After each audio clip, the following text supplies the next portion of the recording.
Às vezes, os alunos me perguntam se para estudar astrologia precisa saber astronomia.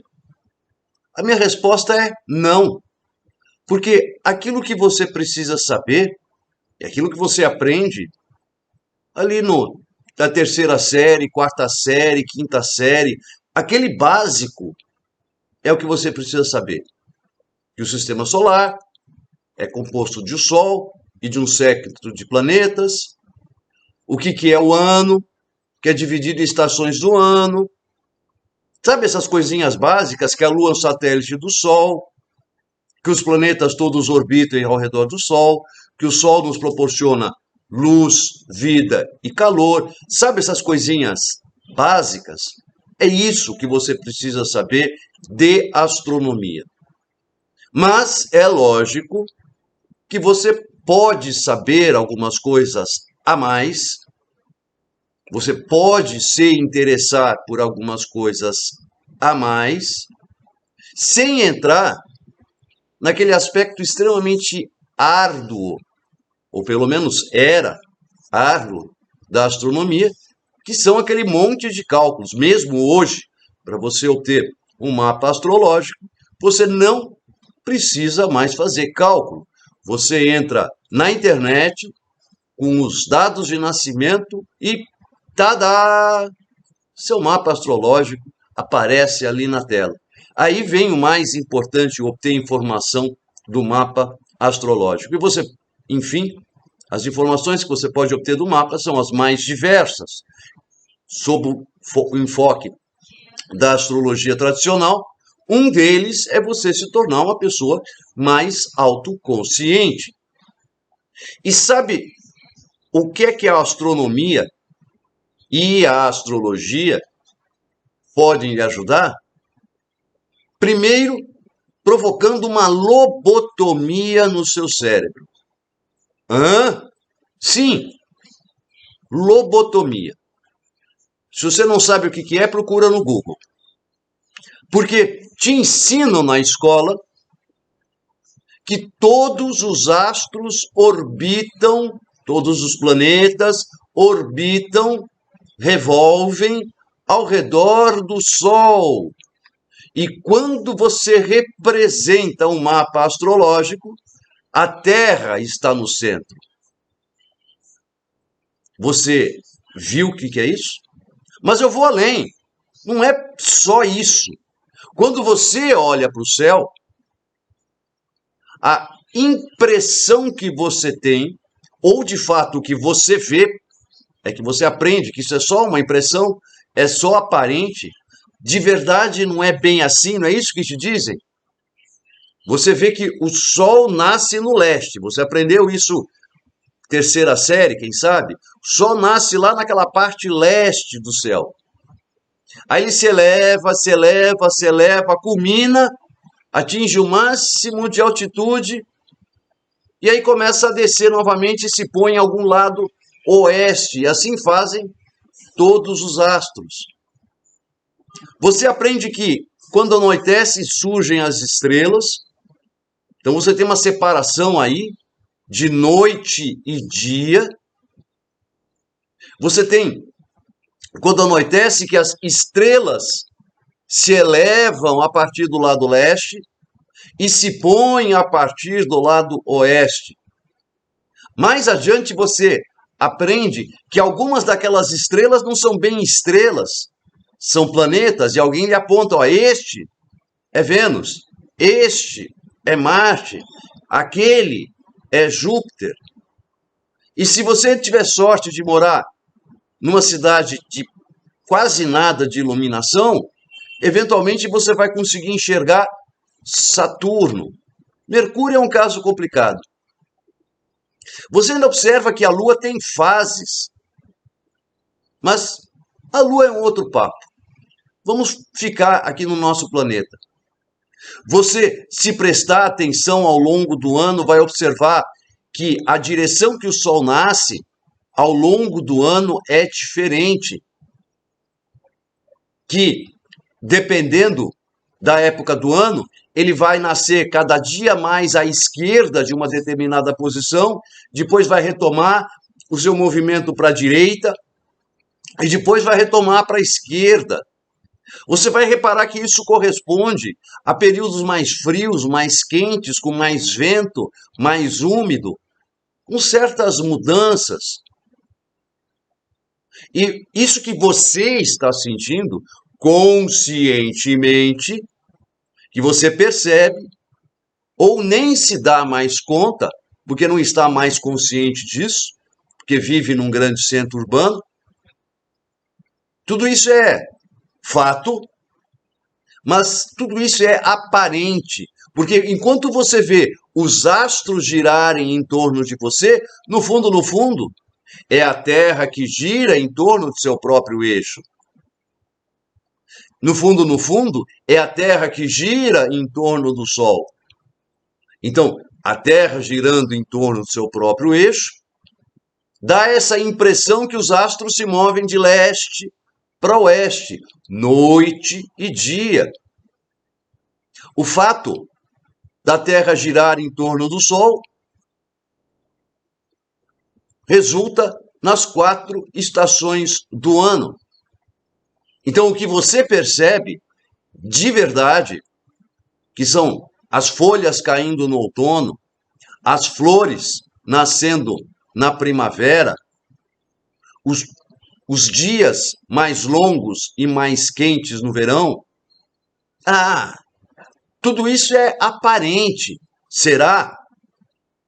A gente precisa trabalhar, então, com essa questão da lobotomia, porque, afinal, a Terra gira em torno de seu próprio eixo e revolve ao redor do Sol. Maluco isso, né? Mas o que é realidade? As duas coisas são reais. Tudo depende de onde você estiver focando a sua consciência. Vamos tentar um exemplo, então? Observe esse mapa astrológico aí. Ele é para o dia 1º de agosto, às 18h52.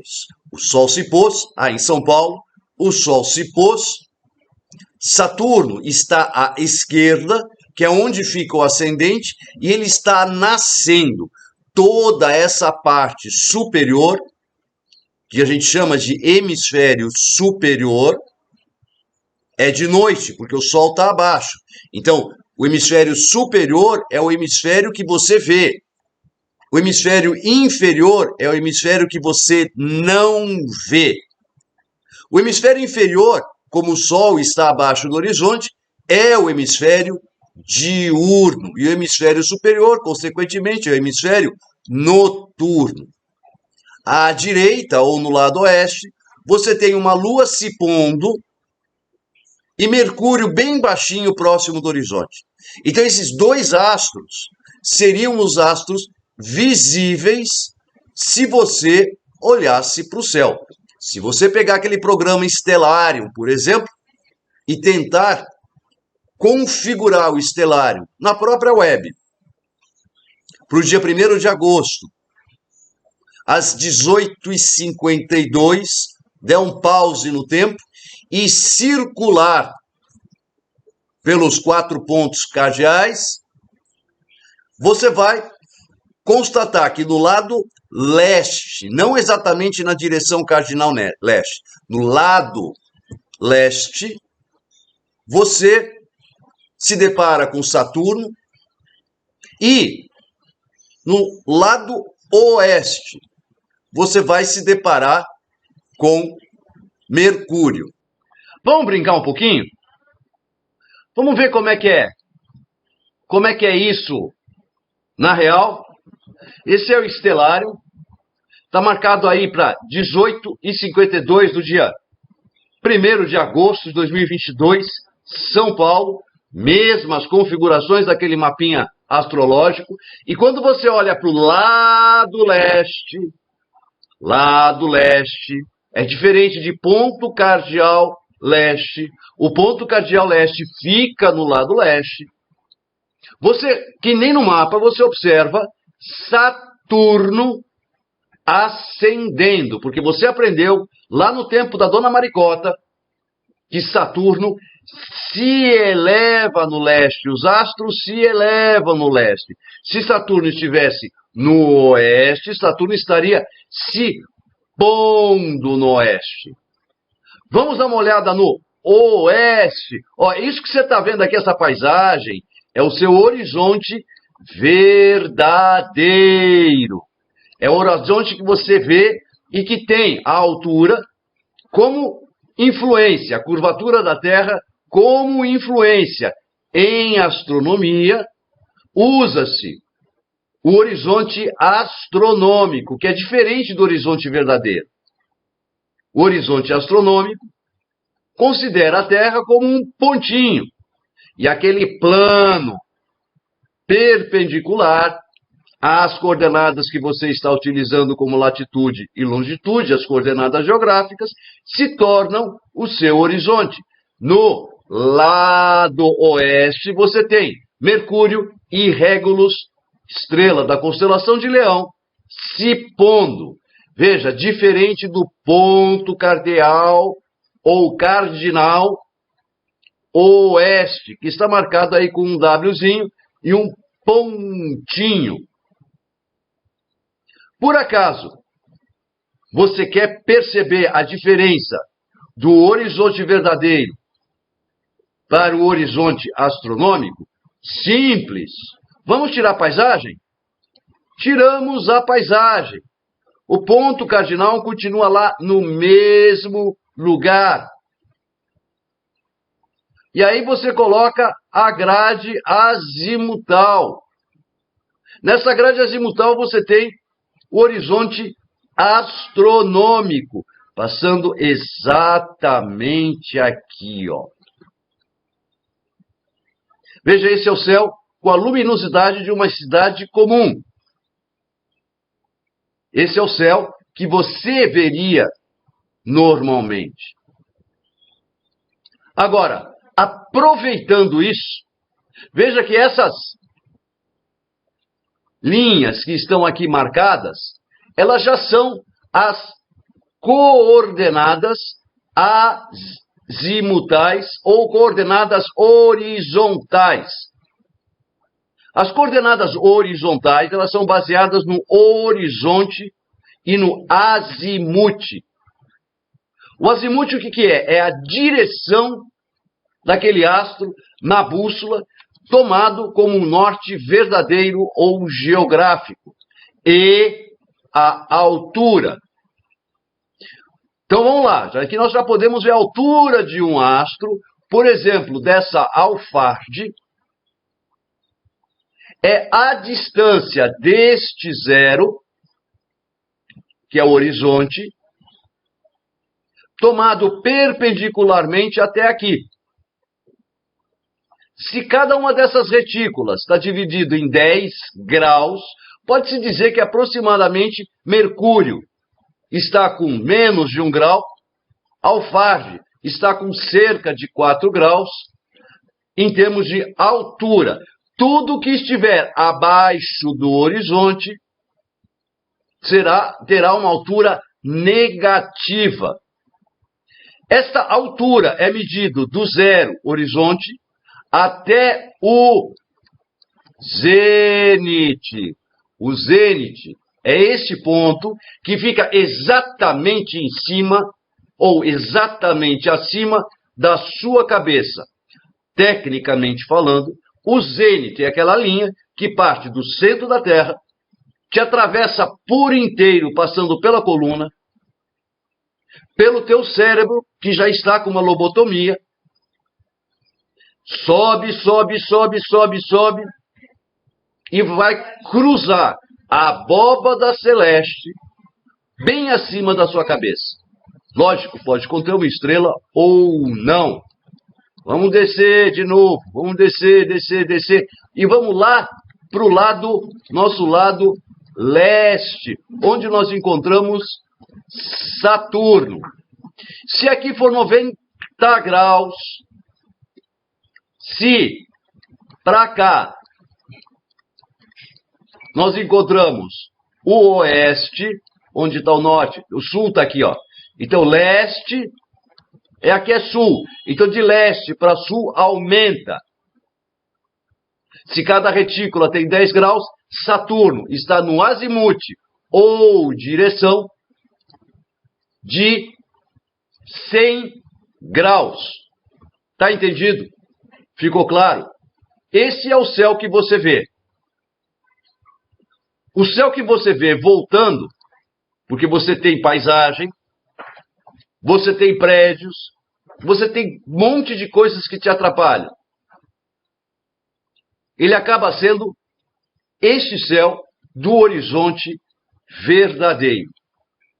O horizonte verdadeiro, tomado de uma forma simples, serve para dizer para sua amiga que mora na cidade vizinha, não vai ter muita diferença. Você chega, amiga, você já viu a Vênus se pondo? Não, não vi. Onde está? Aí você diz, olha, na direção leste, olha na direção leste, se pondo, nascendo. Olha na direção leste. Olhei, é a direção que o sol nasce, não é? É! Agora coloca mais ou menos 1 palmo para a direita, botei. 2 palmos para cima, botei. Tadá, Vênus. Esse 2 palmos são as medidas em graus que a gente toma. Este horizonte, que é o horizonte local, é a base de onde você extrai as casas. O horizonte é extremamente sensível a você. Você carrega o seu horizonte. As casas se movimentam neste horizonte. Então as casas se revolvem de leste para oeste. É possível botar eclíptica para você ver. Não é possível a gente ver que grau está ascendendo. Mas se você botar aqui Ecliptic Line, essa linha vermelha é a linha da eclíptica ou a linha do zodíaco. Então veja que o próprio Saturno, ele não se encontra em cima do zodíaco ou próprio da eclíptica. Esta distância tomada em relação à eclíptica chama-se latitude eclíptica. Interessa para nós? Nesse momento não. Não vai trazer diferença. Não influi e nem contribui. Não ajuda, não atrapalha. Diferença zero. O que você precisa saber é onde está o horizonte local. Veja, esse horizonte local era tão importante que os astrólogos significativos que não seguiram a sociedade teosófica, os autônomos, como é o caso de Dane Rudhyar, por exemplo, para citar um, Reinhold Eberton, para citar outro, eles se preocuparam tanto com esse espaço local, com esse conceito de individuação, de tentar encontrar um mapa astrológico que melhor representasse o indivíduo no seu próprio local. Por conta dessa representação, surgiram os sistemas de casas de Koch, por exemplo, que é, não vou nem dizer o nome aqui, porque ele nem sequer permite ser astronomicamente representado.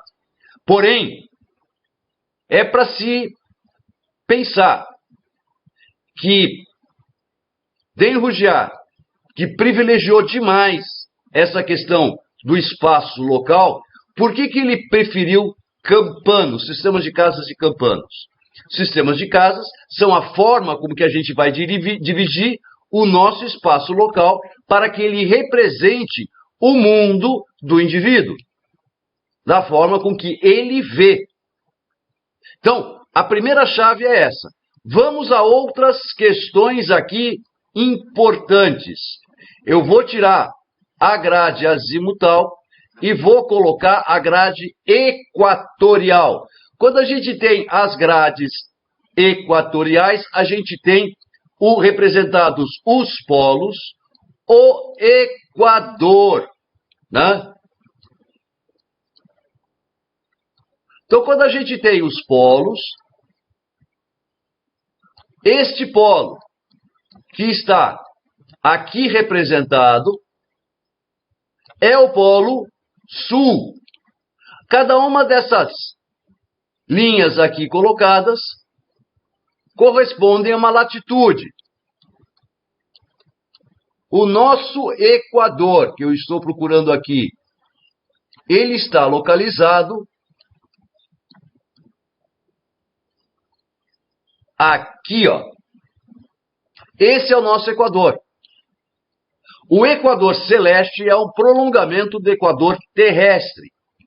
Todos os astros que estiverem nesta direção terão declinação sul. Todos os astros que estiverem nesta direção, em relação ao Equador, terão declinação norte. Porém, não é isso que você vê. Vamos voltar àquilo que você vê.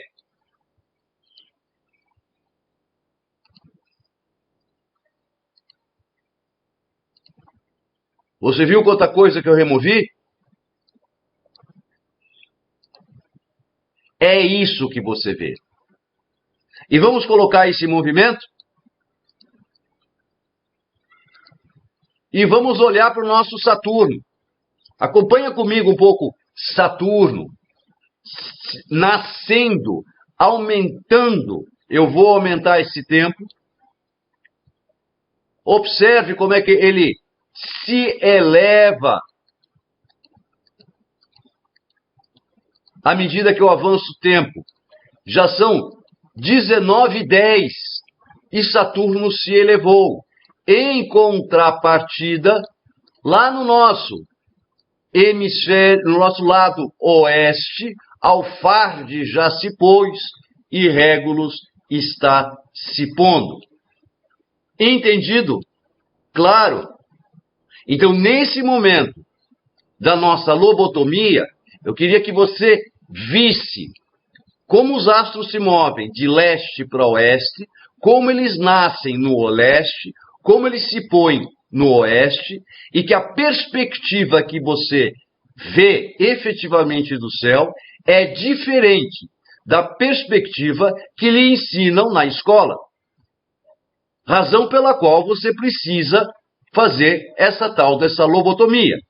Um lado do cérebro entende que é certo o sistema heliocêntrico, onde os astros orbitam em torno do Sol, mas também o outro lado do cérebro entende que também é certo, porque você vê assim, que os astros giram em torno da Terra. Depois você volta para o outro hemisfério e começa a explicar que a Terra gira em torno de si mesma, da noite e dia, e é por isso que você vê os astros girando um do lado do outro. E você ainda pode dizer que, conforme a Terra muda a sua posição ao longo do ano, as estrelas no céu são diferentes. Por exemplo, aqui no hemisfério sul, no verão, você verá as Três Marias, ali por volta de umas 8 horas da noite, ali acima da sua cabeça. No inverno, em compensação, você verá o Escorpião.